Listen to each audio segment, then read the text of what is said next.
Dear students, welcome to our next lecture, that is 8th lecture in the stereochemistry. Today we will be studying about relative configurations. Let us first recap what we have seen it in the previous lectures. We had defined stereoisomerism as the isomerism that is arising due to difference in spatial arrangement of atoms or group of atoms in the molecule, that we call it as a stereoisomerism. यहाँ पर क्या होता है कि अगर space में जो group of atoms होते हैं हमारे अटैच होते हैं, अगर वो ग्रुप ऑफ एटम्स हमारे अगर स्पेस में चेंजेस लाते हैं, यहाँ पर अगर स्पेशियल अरेंजमेंट में उनका डिफरेंस होता है, then we call it as a stereoisomers. जैसे कि यहाँ पर है, if we are seeing it in this particular carbon, then इस कार्बन में हमारे पास यहाँ पे ब्लू कलर्ड बॉल है, this is yellow coloured ball. अगर इसी का हम दूसरा एक इमेज ले तो इसमें क्या है कि ये दोनों ही हमारे पास this are mirror images of each other. ये मिरर इमेजेस में हमें एक दूसरे को अगर चेंज करना हो, इंटरचेंज करना हो, इस स्ट्रक्चर को हमें इस स्ट्रक्चर में लाना हो, तो हमें क्या करना पड़ेगा, ब्लू एंड येलो बॉल्स को हमें निकाल करके एक्सचेंज करना पड़ेगा, एक दूसरे के जगह पे पोजीशन पे हमें एक्सचेंज करना पड़ेगा. मीन्स हमें क्या है, ये जो ब्लू कलर का बॉल है इसको हमें यहाँ से तोड़ना पड़ेगा और यहाँ पे येलो कलर के जगह पे हमें डालना पड़ेगा, और इस येलो कलर के बॉल को यहाँ से निकाल करके ये ब्लू के पोजीशन में हमें डालना पड़ेगा. So what we have to do is we have to detach the atom or group of atom from one position and attach it in another position. Then only we will get from this structure we will get this one. So अगर इस structure से हमें यहाँ पे ये लेना हो या ये स्ट्रक्चर से हमें यहाँ लेना हो तो क्या करना पड़ेगा, हमें यहाँ पे कोई भी दो बॉन्ड्स को ब्रेक करना पड़ेगा और उनके पोजीशंस इंटरचेंज करने पड़ेंगे, तभी हमें ये एक स्ट्रक्चर से हम दूसरे स्ट्रक्चर में जा सकते हैं. Such structures we call it as configurations और configurational isomers.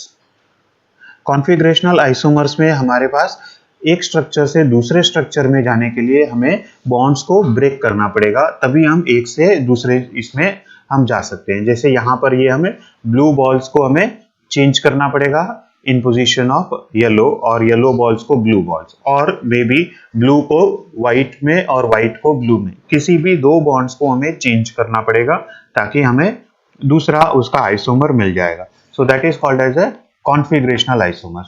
दूसरा होता है हमारा कन्फॉर्मेशनल आइसोमर्स. कन्फॉर्मेशनल आइसोमर्स में क्या होता है कि if suppose you have this particular molecule, इस मॉलिक्यूल में क्या है, we have these two as functional groups, और बाकी के ये आपके दो कार्बन्स हैं, और ये जो व्हाइट बॉल्स है these are all hydrogen atoms. So if we see it Newman projection of this Newman projection, हमने जो मॉलिकुलर प्रोजेक्शंस के लेक्चर में हमने देखा था Newman projections. So these are our Newman projections. ये न्यूमन प्रोजेक्शन में ये दोनों ब्लू बॉल्स एक दूसरे के अलाइनमेंट में हैं, एक दूसरे के लाइन में ही हैं दोनों ब्लू बॉल्स. ये दोनों व्हाइट बॉल्स भी एक दूसरे के लाइन में है, सिमिलरली ये दोनों व्हाइट बॉल्स भी हमारे एक दूसरे के लाइन में ही है. सो लेकिन अगर यहाँ पे जो बीच का बॉन्ड है, that is this carbon carbon का जो बॉन्ड है, ये सिंगल बॉन्ड है. सो सिंगल बॉन्ड होने की वजह से ये इजीली रोटेटेबल बॉन्ड होता है. सो अगर हम इस न्यूमन प्रोजेक्शन में अगर हम पीछे का कार्बन रोटेट करते हैं, पीछे का कार्बन हम रोटेट करते हैं से by 60 degrees. So 60 degree rotate करने पर हमें क्या मिलता है, we are looking at the two this blue balls are now apart from each other. जो पहले एक ही लाइन में थे अभी वो थोड़े से अलग अलग हो गए. सिमिलरली हमारे हाइड्रोजन्स भी, पीछे के जो हाइड्रोजन्स हैं वो भी हमारे अलग अलग हो गए हैं, और आगे वाले हाइड्रोजन्स भी हमारे अलग हुए हैं. अभी अगर हम और थोड़ा सा पीछे वाले कार्बन्स को हम रोटेट करते हैं, we get something like this, जिसमें कि हमारा ये आगे का जो ब्लू बॉल है उसको पीछे में एक व्हाइट बॉल अलाइनमेंट में है, और यहाँ पर हमारे दो व्हाइट बॉल्स अलाइनमेंट में है, यहाँ पर हमारे एक ब्लू बॉल और एक व्हाइट बॉल अलाइनमेंट में. सो हमें अलग कन्फर्मेशन मिलता है, इसे हम बोलते हैं कन्फर्मेशन.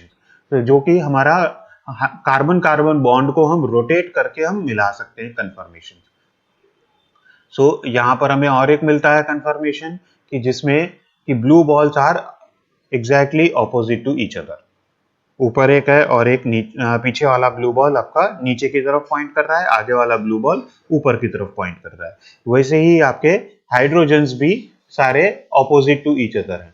एक हाइड्रोजन यहाँ नीचे की तरफ में है और दूसरा यहाँ पे पीछे के कार्बन में ऊपर की तरफ आता है।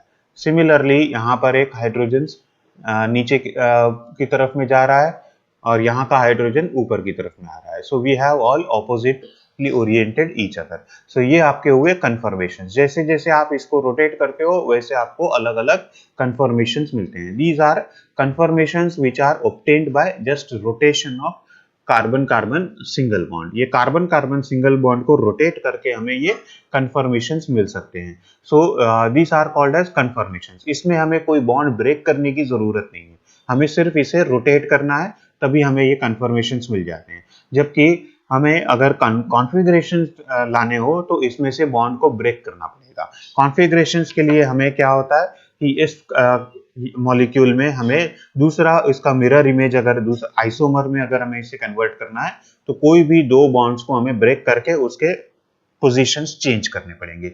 अगर इस तरह से पोजीशन है, हमें इसमें ऐसे पोजीशंस हम ला लेंगे तो हमें वहां पर अलग कॉन्फ़िगरेशन मिलेगा। जैसे कि यहाँ पर हमारा ये है। So this we are having it.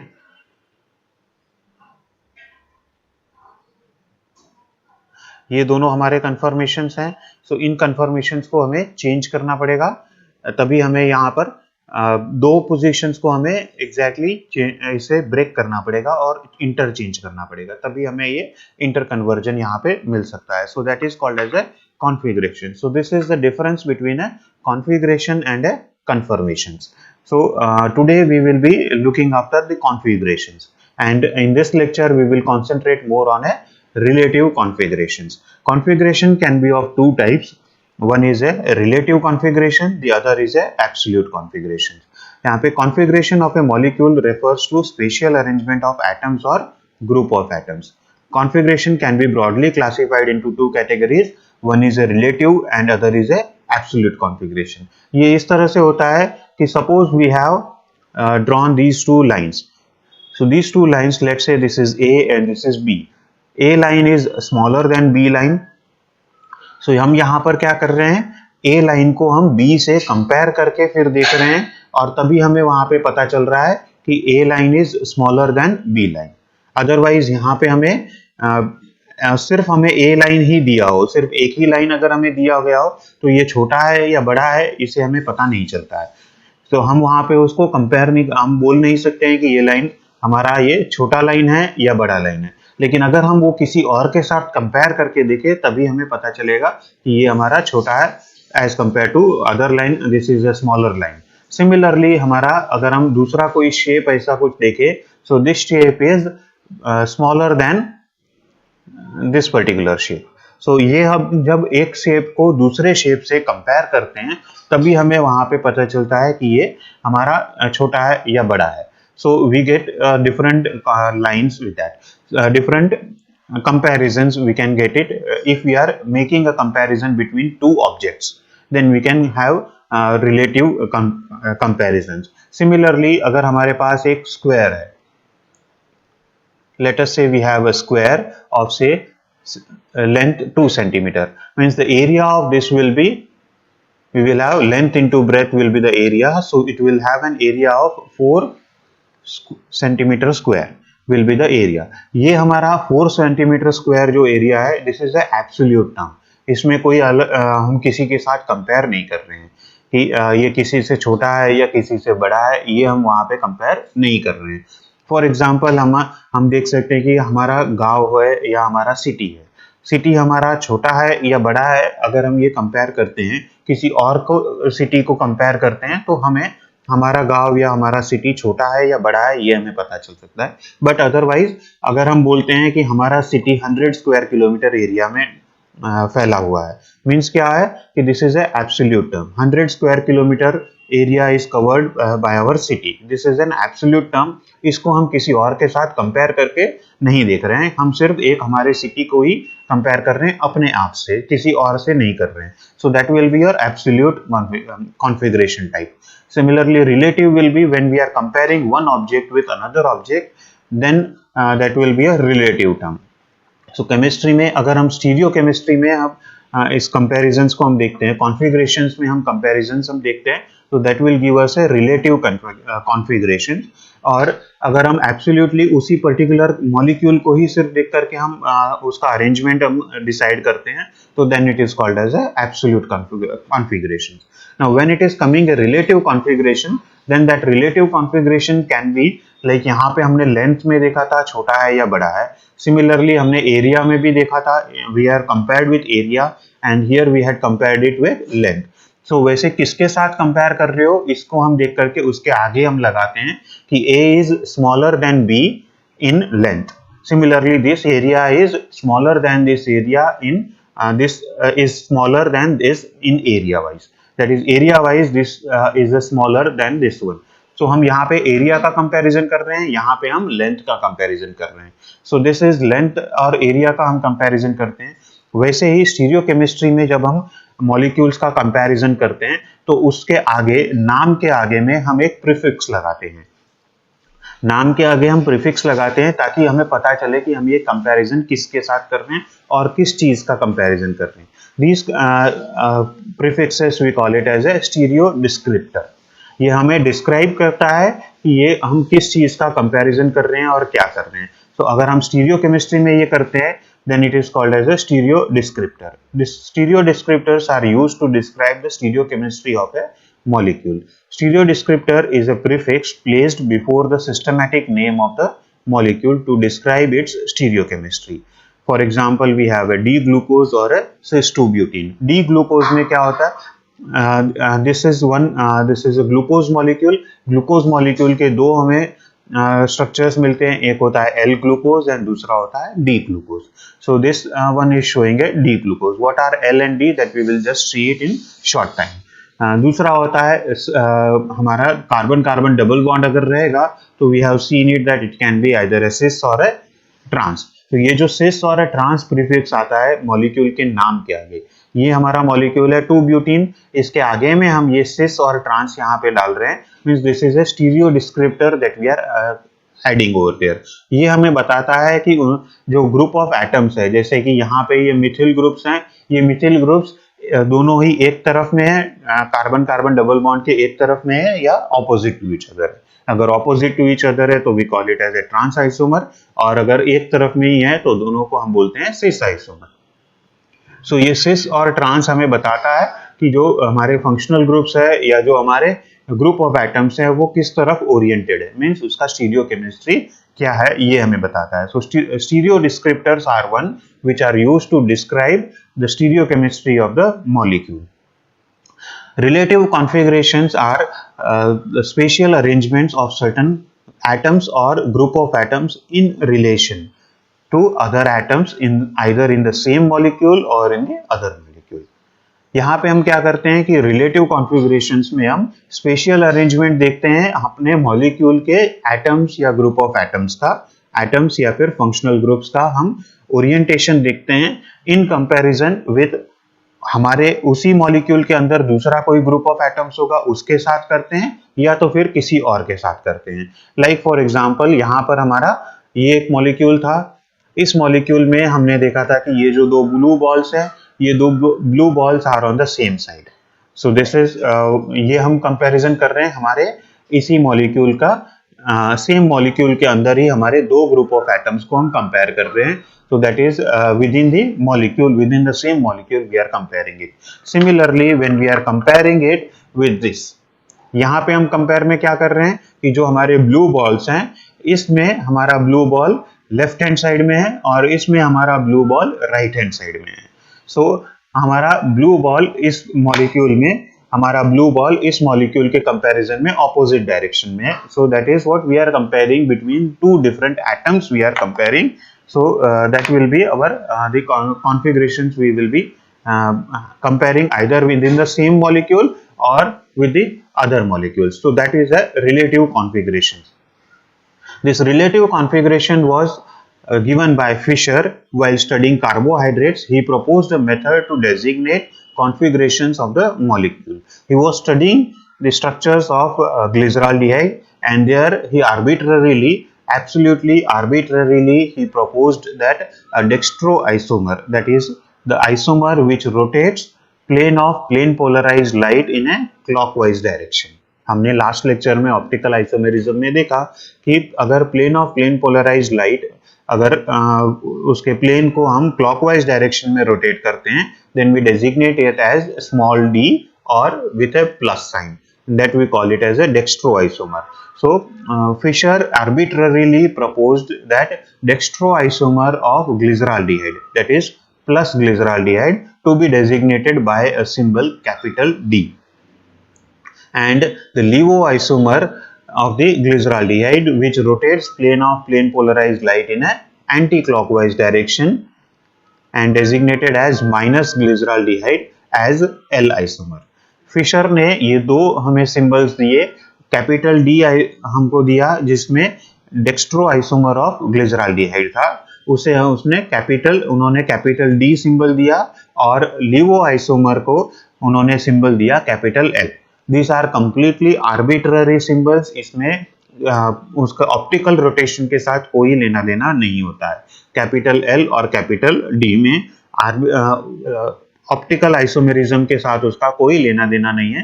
सिर्फ यहाँ पे होता है कि अगर यहाँ पे फंक्शनल ग्रुप हमारा राइट हैंड साइड में है, ग्लिसरॉल्डिहाइड में ये फंक्शनल ग्रुप OH ग्रुप हमारा राइट हैंड साइड में होता है, उसे हम बोलते हैं capital D, and L glyceraldehyde में यही फंक्शनल ग्रुप हमारा लेफ्ट हैंड साइड में होता है. So we call this as a capital L. So we have these two configurations, the relative configurations L and D. These are capital L and D. These are different from small l and small d that we use it for designation of dextro and levorotatory. ये हमारा dextro और levorotatory experimentally हमें मिलता है by using polarimeter. Experimental ये होते हैं, और ये जो कैपिटल एल और कैपिटल डी जो होते हैं ये हमारे आर्बिट्ररी है. फंक्शनल ग्रुप हमारा किस तरफ ओरिएंटेड है उसके ऊपर से हमें मिलता है, और ये हमें दिया गया था, फिशर ने ये प्रपोज किया था for glyceraldehyde, not for anything else but for glyceraldehyde. Further Rosanoff extended this particular nomenclature or this method, and he used to designate relative configuration of molecules with more than one chiral carbon atoms. एक से ज्यादा chiral carbon atoms अगर रहेंगे तो इस method को हम कैसे यूज कर सकते हैं ये हमें रोज़ेनॉफ ने दिया. फिशर ने हमें एक कायरल कार्बन के लिए हम इसे कैसे कर सकते हैं उन्होंने ये बताया था by using glyceraldehyde as a example. Glyceraldehyde में हमारा OH ग्रुप अगर राइट हैंड साइड में है तो हम उसे कैपिटल D बोलते हैं, और OH ग्रुप अगर लेफ्ट हैंड साइड में है तो हम उसे बोलते हैं L, कैपिटल L ग्लिसरॉल्डिहाइड. वैसे रोज़ेनॉफ ने इसे एक्सटेंड किया for more than one chiral carbon अगर रहते हैं मॉलिक्यूल में तो उनको कैसे डेजिग्नेट किया जाए, उसके लिए हमने रोज़ेनॉफ ने एक मेथड दिया and he give the convention. According to Rosanoff the molecules are assigned capital L or capital D relative configurations based on following conventions. इसमें हम क्या करते हैं कि हम मॉलिक्यूल को फिशर प्रोजेक्शन में राइट करते हैं. मॉलिक्यूल को हमें फिशर प्रोजेक्शन में लिखना है, सॉहर्स या न्यूमन प्रोजेक्शंस में नहीं लिखना है. हमें फिशर प्रोजेक्शन में मॉलिक्यूल को लिखना है. फिशर प्रोजेक्शन में means we have the carbon chain in a vertical line. Carbon chain हमारा हमेशा वर्टिकल लाइन में रहेगा और हाईएस्ट ऑक्सीडाइज्ड कार्बन ऊपर रहेगा, लीस्ट ऑक्सीडाइज्ड कार्बन हमारा नीचे रहेगा. सो हाईएस्ट ऑक्सीडाइज्ड कार्बन हमारा ऊपर रहेगा, like in a glyceraldehyde we have to write CHO is our highest oxidised carbon, so we will write it at the top, और फिर हमारा CH2OH जो है वो हमारा लीस्ट ऑक्सीडाइज्ड कार्बन है तो वो नीचे आएगा. बीच में हमारा कायरल कार्बन रहेगा. यहाँ पे अगर OH हमारा this will be the Fischer projection for this. इसमें क्या होता है कि CHO और ये CH2OH पीछे की तरफ में हमारे प्रोजेक्ट करते हैं और OH and H are projecting towards us, towards out of the plane हमारी तरफ में होते हैं, और CHO और CH2OH पीछे की तरफ में होते हैं, पेपर के प्लेन से पीछे की तरफ में होते हैं. This is our Fischer projection. ये हमने मॉलिक्यूलर प्रोजेक्शन चैप्टर में देखा था. एंड इन द मॉलिक्यूल जब हमने फिशर प्रोजेक्शन में ये मॉलिक्यूल को अगर हमने लिख लिया है तो उसके बाद में in the molecule with one chiral carbon. अगर हमारे मॉलिक्यूल में सिर्फ एक ही कायरल कार्बन है, जैसे यहाँ पे ग्लिसरॉल्डिहाइड में है, if the functional group is oriented on right hand side, if the functional group is oriented on the right hand side, it is designated as capital D isomer, and if the functional group is oriented on the left hand side, it is designated as capital L.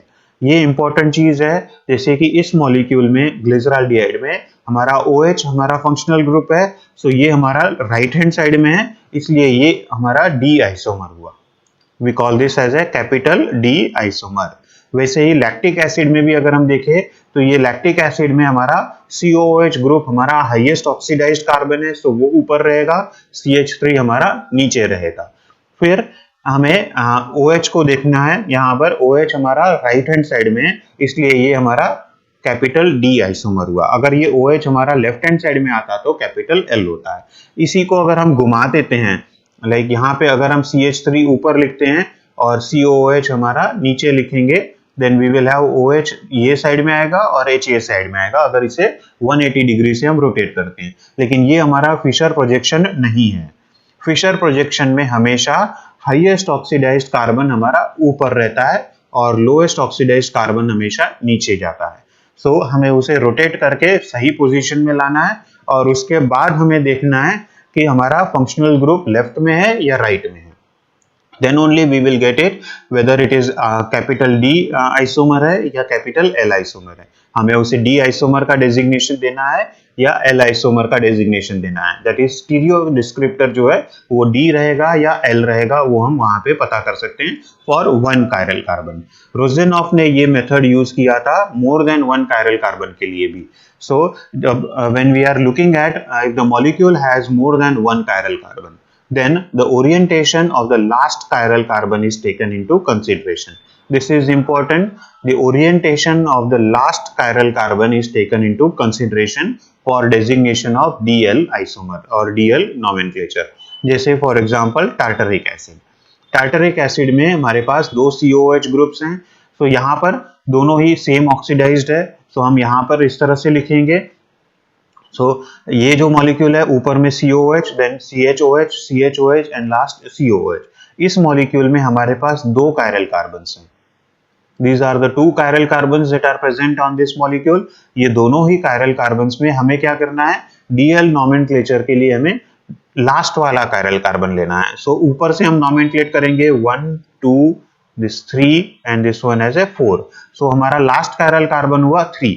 3 में हमारा functional group left hand side में, इसलिए हमने इसको दिया nomenclature as L, capital L.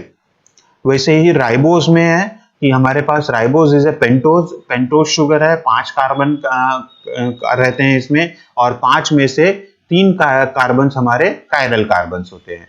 So first we have to find out the chiral carbon कौन से हैं, और फिर अगर हम इसे फिशर प्रोजेक्शन में लिखते हैं तो ऊपर वाला कार्बन नंबर 1 हुआ, फिर 2, 3, 4 and this one as a 5th carbon. तो हमारा 4th कार्बन है वो लास्ट कायरल कार्बन है.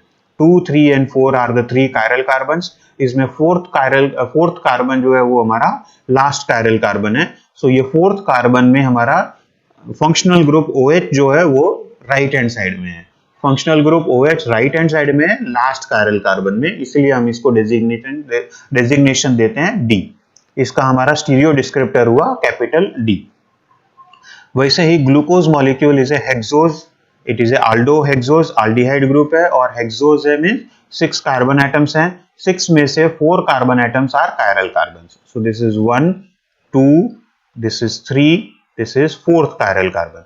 सो 4th chiral carbon is the last chiral carbon यहाँ पे है. सो ये कायरल कार्बन में हमारा OH group right hand side में, इसलिए इसका स्टीरियो डिस्क्रिप्टर हमारा D होगा और ये हमारा D ग्लूकोज होगा. इसी को अगर हम लिखते हैं ये CHO, then we have it here as an OH, H, OH, H, OH, H.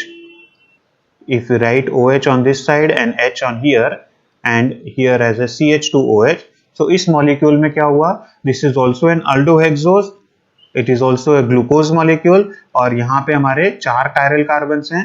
4th chiral carbon में हमारा functional group left hand side में है. So this will be our L-glucose. L-glucose, ये हमारा L-glucose होगा और ये हमारा D-glucose होगा. So this will be designations we can have it. This DL nomenclature represents the relative configuration or configuration relative to that of glyceraldehyde configurations. हमारा Fisher ने हमें ग्लिसरॉल्डिहाइड से कंपेयर करके दिया हुआ था, हम रोजेनॉफ ने उसी को आगे बढ़ाया है. सो ग्लिसरॉल्डिहाइड से कंपैरिजन में ये D और L कॉन्फ़िगरेशंस होते हैं and it has no relation with small d and small l optical rotations. Small l and small d are designations for optical rotations. These are plus signs and minus signs. यहाँ पे अगर आप ध्यान से देखो तो tartaric acid is capital L isomer है, यहाँ पे लेफ्ट हैंड साइड में फंक्शनल ग्रुप है and it is a dextro rotatory. Plus sign है यहाँ पे इसलिए it is a dextro rotatory है. लेकिन राइबोज हमारा लीवो रोटेटरी है और कैपिटल D है. ग्लूकोज हमारा कैपिटल D है, जैसे राइबोज का है कैपिटल D, वैसे ही ग्लूकोज का भी कैपिटल D है. लेकिन ribose is a levo rotatory, glucose is a dextro rotatory. Means capital D है दोनों ही, लेकिन फिर भी उनका ऑप्टिकल रोटेशन अलग अलग होता है. राइबोज एंटी क्लॉकवाइज डायरेक्शन में रोटेट करता है plane of plane polarised light को, और ग्लूकोज उसे क्लॉकवाइज डायरेक्शन में रोटेट करता है. Similarly when we compare tartaric acid and glucose, tartaric acid and glucose both are dextro rotatory. Plus signs है दोनों में, सो दोनों ही डेक्स्ट्रो रोटेटरी है, लेकिन tartaric acid is capital L और glucose is capital D. So capital LD का nomenclature has no relationship with small dl nomenclature. Small dl nomenclature experimentally हमें मिलता है और कैपिटल DL nomenclature हमें स्ट्रक्चर देख करके मिलता है. फिशर कॉन्फ़िगरेशन में अगर आप स्ट्रक्चर निकालते हो फिशर प्रोजेक्शन में तो हमें वहां से मिल जाएगा whether it is a capital L और a capital D. लेकिन जब हम देखते हैं इस मॉलिक्यूल में तो इन मॉलिक्यूल्स में हमें थोड़े से हम यहाँ पर क्या देख रहे हैं, टार्टरिक एसिड में अगर हम देखते हैं तो we have considered the configuration of this carbon atom only. We have nothing to do with this carbon atom. इस कार्बन एटम में OH हमारा लेफ्ट हैंड साइड में है या राइट हैंड साइड में, it will be giving us L tartaric acid only. It will not be giving us the other tartaric acid. So यहाँ पर drawback क्या होता है, it does not indicate anything about the configuration of other chiral carbon atoms. Ribose में भी इस chiral carbon atom का हमने कॉन्फ़िगरेशन देखा लास्ट वाले का. इससे पहले वाले दोनों कायरल कार्बन एटम्स में कॉन्फ़िगरेशन क्या है, इससे हमें कोई लेना देना नहीं है DL नोमेनक्लेचर में. ग्लूकोज में भी ये तीनों कायरल कार्बन एटम्स का हमें कोई रिलेशन नहीं है, सिर्फ हम इंटरेस्टेड है लास्ट वाले कायरल कार्बन पे. बाकी इसमें कुछ भी होता हो कोई उसमें लेना देना नहीं होता है DL नोमेनक्लेचर के लिए. So this is one of the major drawbacks of DL nomenclature. For example when we have a 4 carbon carbohydrate, 4 carbon carbohydrate like erythrose and threose, इसमें 4 कार्बन एटम्स हैं, सो 2 हमारे कायरल कार्बन्स होंगे. 2 chiral carbons हैं, this carbohydrate we can have it like it can be this CHOH and we have a CH2OH. So हमारा ये chiral carbon होता है और ये भी हमारा कायरल कार्बन होता है. So 2 कायरल कार्बन्स हैं. So हमने स्टीरियो आइसोमर्स में, ऑप्टिकल आइसोमर्स में हमने देखा था कि if n is the number of chiral carbon atoms, then 2 to the power of n will be the number of stereoisomers or optical isomers. Optical isomers will be 2 to the power of n. यहाँ पे हमारे 2 chiral carbons हैं, so 2 to the power of 2, that is 4 optical isomers हमारे यहाँ पे होने चाहिए. So 4 isomers हमारे होने चाहिए, configurational isomers हमारे 4 होने चाहिए. 4 configurational isomers को हम DL नोमेनक्लेचर में ज्यादा से ज्यादा 2 का नाम दे सकते हैं. एक होता है D और दूसरा होता है L. बाकी 2 का क्या होता है, इट इज ऑल हवा में रहता है बाकी का. सो बाकी 2 को हमको नहीं पता होता है कि क्या होता है. सो DL नोमेनक्लेचर में ये एक मेजर ड्रॉबैक होता है कि हम सिर्फ 2 का ही नाम दे सकते हैं, यादर D और L. इसके अलावा हम वहां पे कुछ नहीं कर सकते हैं.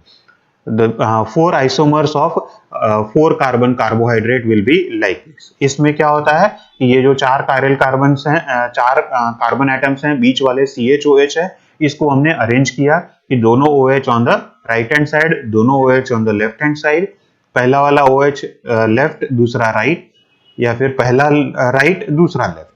सो इसे हम 4 अरेंजमेंट्स इसके ला सकते हैं। 4 आइसोमर्स जो हमें 2 to the power of 2 का 4 आइसोमर्स मिलने चाहिए थे, वो ये 4 आइसोमर्स है। इसमें अगर हम डेजिग्नेट करें तो this is having last chiral carbon में OH is on the right hand side, so ये हमारा D आइसोमर हुआ। यहां पर OH on the left hand side, so we have L isomer. यहां पे हमारा OH राइट हैंड साइड में है, so again we have a D isomer, this is OH on the left hand side, so L isomer. लेकिन इसमें से ये चारों मॉलिक्यूल्स हमारे अलग अलग है, लेकिन हमारे पास 2 D है और 2 L है। इसके बाद में हमें इसमें नहीं पता होता है कि क्या होता है। यहाँ पे D जो है ये चेंज हो रहे हैं second chiral carbon, this second carbon atom पर। इन दोनों में उनका ओरिएंटेशन OH ग्रुप का अलग अलग है, बाकी नीचे वाले कार्बन पे दोनों का सेम ओरिएंटेशन है।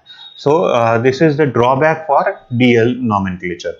तो इसी ड्रॉबैक को ओवरकम करने के लिए, now this is the names for these 4 isomers, we have it कि we have erythrose and threose for this. So इसी को ओवरकम करने के लिए we are using threo and erythro nomenclature. This nomenclature is based on the configuration of 4 carbon carbohydrates, namely erythrose and threose.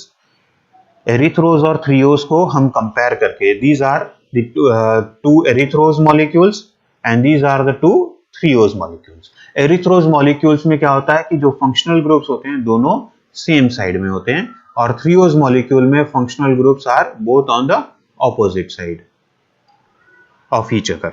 Opposite side में होते हैं तो हम उसे थ्रियोज बोलते हैं, और सेम साइड में अगर फंक्शनल ग्रुप्स होते हैं तो हम उसे एरिथ्रोज बोलते हैं। This has nothing to do with D और L।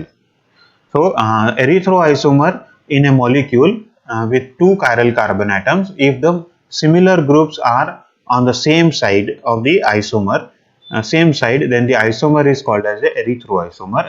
Threoisomer in a molecule with 2 chiral carbon atoms, if the similar groups of atoms are on the opposite side, then the isomer is designated as threoisomer. जैसे कि यहाँ पे ये दोनों functional groups हमारे same side में है, इसलिए हम इसे एरिथ्रोआइसोमर बोलेंगे, और यहाँ पे दोनों ऑपोजिट साइड में है तो थ्रियोआइसोमर बोलेंगे। This is structure for threo erythrose and this is structure for threose. Threose और एरिथ्रोज को देख करके ये नॉमेनक्लेचर दिया गया है एरिथ्रो एंड थ्रियो का। हमें जो DL नॉमेनक्लेचर था वो DL नॉमेनक्लेचर फेल हो रहा था थ्रियोज और एरिथ्रोज को डेजिग्नेट करने के लिए, इसीलिए ये नया नॉमेनक्लेचर निकाला गया। This is also a relative nomenclature. Threose और एरिथ्रोज के स्ट्रक्चर को देख करके ये नॉमेनक्लेचर दिया गया है, इसलिए this is a one which we are having it relative configurations में। This is also a relative configuration जिसमें कि अगर फंक्शनल ग्रुप्स दोनों फंक्शनल ग्रुप्स एक ही साइड में आते हैं तो we call it as a erythro isomer. अगर फंक्शनल ग्रुप्स दोनों ऑपोजिट साइड में आते हैं तो हम बोलते हैं इसे थ्रियोआइसोमर।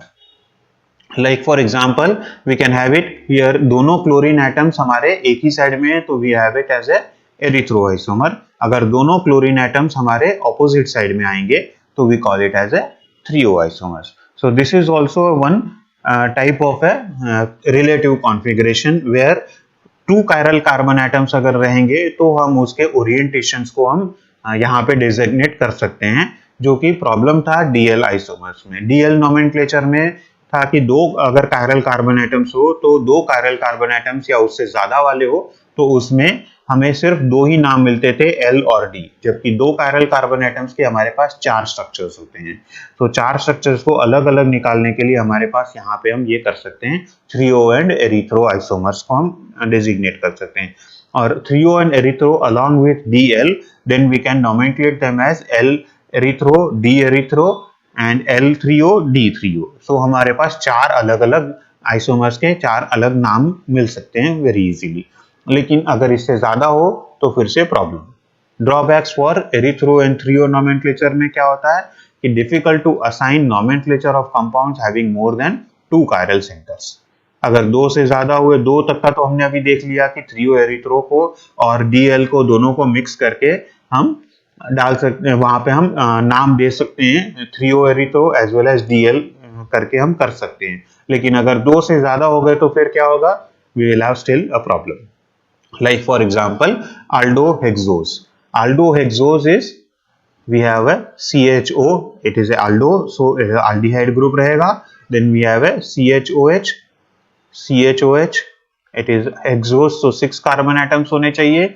So for 4, this is 5th carbon, and 6th one will be CH2OH. Last will be CH2OH.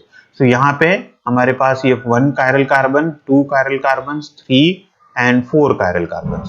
We have 4 different chiral carbons are there. So हमारा formula है 2 to the power of 4 will be the number of isomers. That is 2 to the power of 4 means we have 16 isomers are present. 16 configurational isomers are present for this. इसमें से 16 में से 8 D isomers होंगे और 8 L isomers होंगे।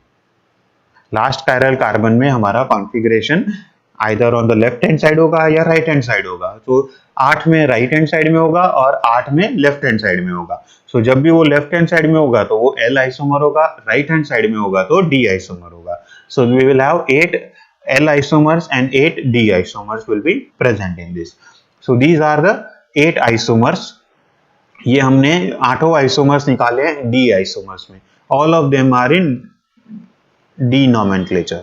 So these are all D isomers: allose, ultrose, glucose, mannose, glucose, iodose, galactose and talose. इनके structure याद रखने की कोई जरूरत नहीं है। So no need of remembering this structure. सिर्फ हमें इतना देखना है यहाँ पे कि ये जो लास्ट वाला कायरल कार्बन है वो हमारा फंक्शनल ग्रुप इसमें राइट हैंड साइड में, इसलिए हम इसे डी आइसोमर बोलते हैं, और लेफ्ट हैंड साइड में होगा तो एल आइसोमर बोलते हैं। लेकिन थ्रियो और एरिथ्रोज में यहाँ पे हम नहीं निकाल सकते इनका थ्रियो एरिथ्रो में। जो ये लास्ट वाला कायरल कार्बन है, इस लास्ट वाले कायरल कार्बन में जो फंक्शनल ग्रुप का ओरिएंटेशन है हमें इसी पर ध्यान देना है और किसी पर भी ध्यान नहीं देना है।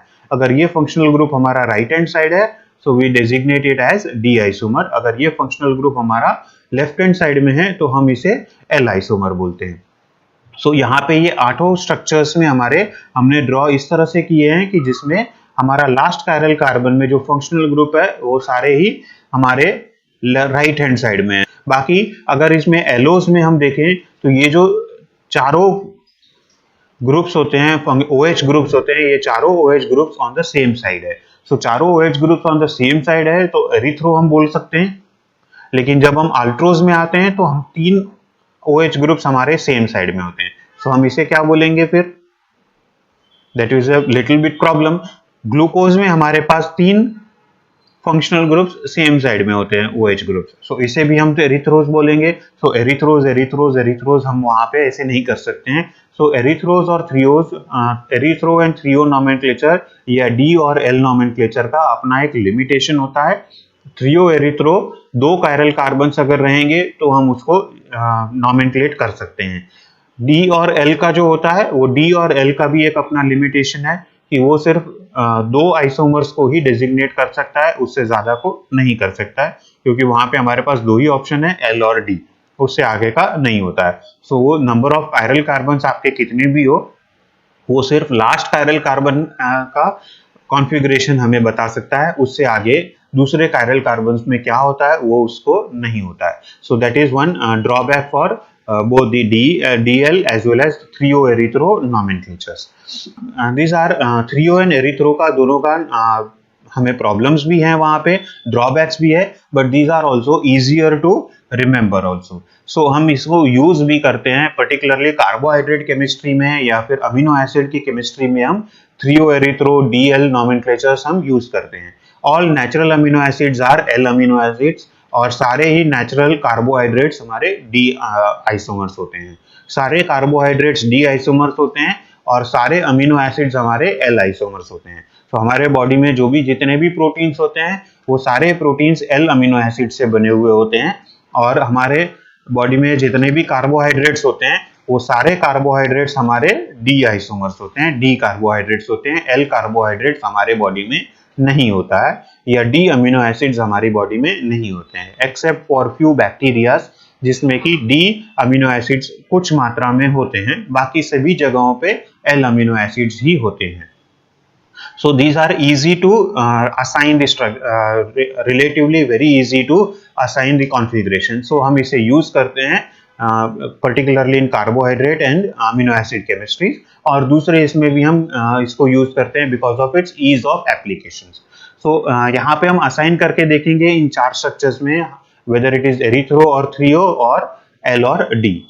First structure will be, if these are 1, 2, 3 and 4, first structure has these two are the chiral carbons. Last वाला chiral carbon में हमारा OH is on the left hand side, so it is a L isomer. और हमारा functional groups दोनों oppositely oriented है, so ये हमारा 3O isomer भी हुआ, so it is a L3O isomer. यहाँ पर क्या हो गया, सेकेंड कार्बन में, सेकेंड मॉलिक्यूल में लास्ट वाला chiral carbon is having OH on the right hand side. So as OH is on the right hand side, it is D isomer, और दोनों functional groups हमारे same side में हैं, so it is a erythro isomer. So this is erythro isomer, and the third carbon is both the functional groups are on the same side, so again this is a erythro isomer, and the last chiral carbon is having functional group on the right hand side, so this is again a D isomer.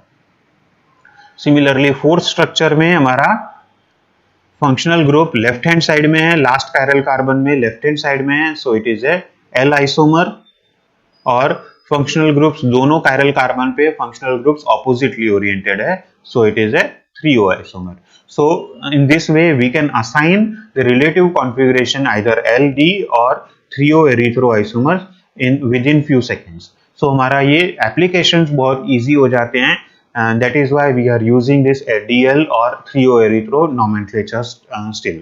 They have their own drawbacks, but they have their own advantages also. For your assignment, we are giving you 6 structures.